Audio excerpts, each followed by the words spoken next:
Today I bring to you a Blue Jacket number 2. I've had one of these on my channel before. Nice little pistol, but unfortunately it showed up today. Just bought it for my collection and it's supposed to be working. See, it won't index. It's locked up.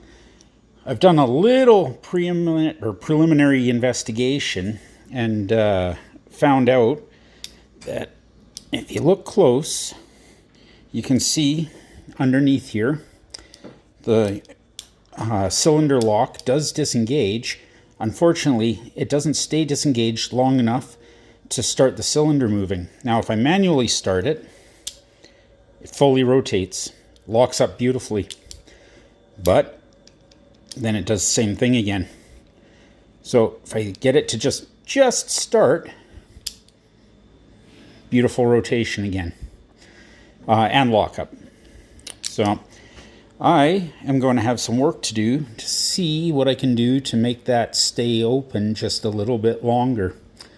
And if I'm lucky, I'll make a video on it. We'll stitch them together. So the problem appears to be this little tab slipping off as it's being cocked. If you look inside, there's a little tab there and it slips off early, a little premature. So I'm going to have to see what I can do to keep that in position to go a little further and allow the cylinder to rotate. So I ended up moving that little tab over to correct the problem, and while I had it apart, I decided to clean it up and really do a nice job on it.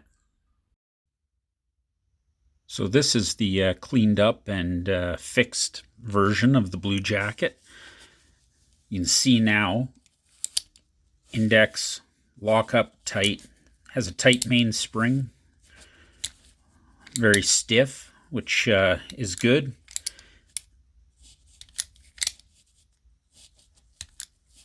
Oh, nice little pistol. Now, I went back and I looked at the video for the last Blue Jacket I had. I don't know, that was probably a year back or so. And I realized that it had a substantially different shape to it. The cylinder lock and whatnot was all the same, but the handle back here had a ridge and it was more of a saw handle. And when I looked at the patent date on it, it had a patent date going up to, I believe, 1879, as well as this 1871 patent date that this one has. Now, I didn't realize that they had changed over the time they were manufactured, but this one appears to have been an earlier model with the bird's head grip and wood. The other one had rubber with a pattern on it, hard rubber. But yeah, they must have changed them as time went on and put a bigger handle on them, because that other one, I remember it now, it fit my hand better. This one's pretty small, like all these little pistols are, but the other one had a little more meat on the handle. This one doesn't, but yeah, beautiful little pistol. Awesome. This would be a nice little shooter. There's a bit of pitting in the barrel, but that's normal. These black powder pistols were known for that. And you can see it cleaned up beautifully. It had a little bit of corrosion on the barrel, more on this side, some wear and patina showing through, but I was able to clean that all up. The barrel, when I first got it internally, it did look pretty rough, but silicon bronze brush and a bit of time, and it cleaned up really nice. Most of it was just dirt that had caked in there. There is still a bit of pitting, like I said, but that's to be expected. Almost all black powder pistols have that. And if I were to take this apart, here, I'm going to switch it around. You can see a little bit of corrosion up the frame at the top. Of course, that's another symptom of the black powder. And same thing, back in the cylinder is great, and the cylinder bore is great. But you know, you get the corrosion from the powder up front here. But all in all, this thing cleaned up beautifully and turned into a really nice nice little pistol. I'm very happy with it.